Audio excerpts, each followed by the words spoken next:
اسی دوران اس کی بہنوں کی شادیاں ہو گئیں. ان کی بہنوں اور ان کی شادیوں نے خاندان کی جمع پونجی ختم کر دی. جلد ہی ان کے پاس روزمرہ کا کھانا پورا کرنے کے پیسے بھی نہ رہے. سب کے کھانے میں کمی کر دی گئی سوائے اس کے بھائی کے. اسے اب بھی 2 روٹیاں ملتی جبکہ باقی صرف پیاز اور اچار پر گزارا کرتے.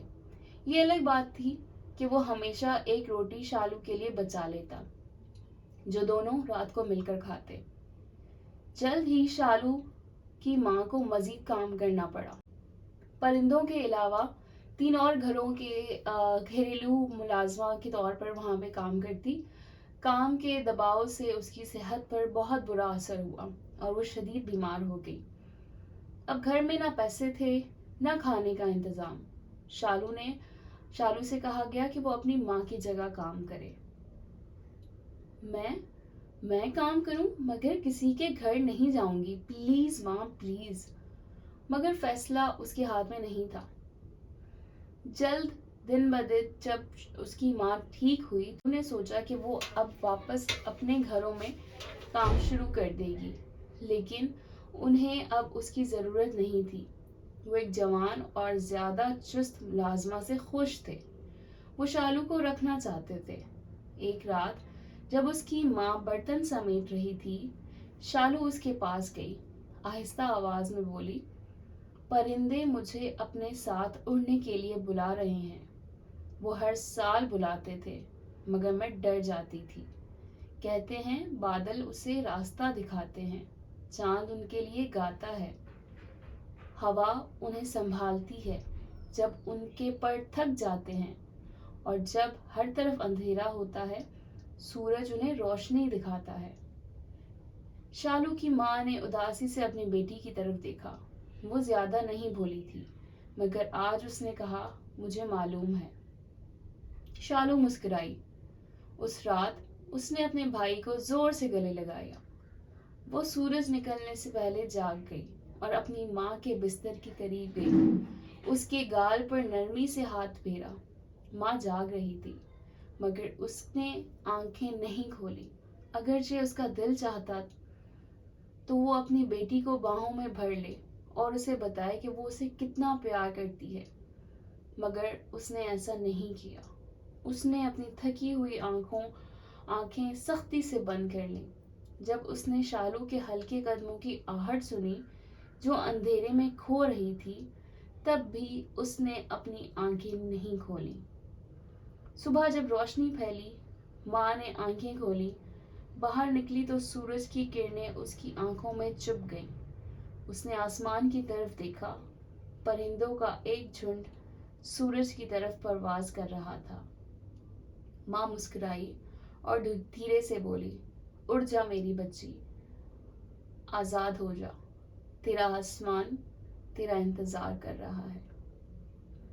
So اس پوری اسٹوری سے basically the writer is very creative. اس نے ایک لڑکی کی اسٹوری اور اس کے چیلنجز کو بہت کنسائزڈ وے میں بتایا، اور اس نے اس پوری اسٹوری میں اس کا پورا فیصلہ بھی سامنے رکھ دیا کہ شالو نے حالانکہ اپنا بچپن، اپنا ٹین ایج وہاں گزارا، انفیکٹ اپنی ماں کی بھی مدد کی، لیکن she always wanted to fly with the birds.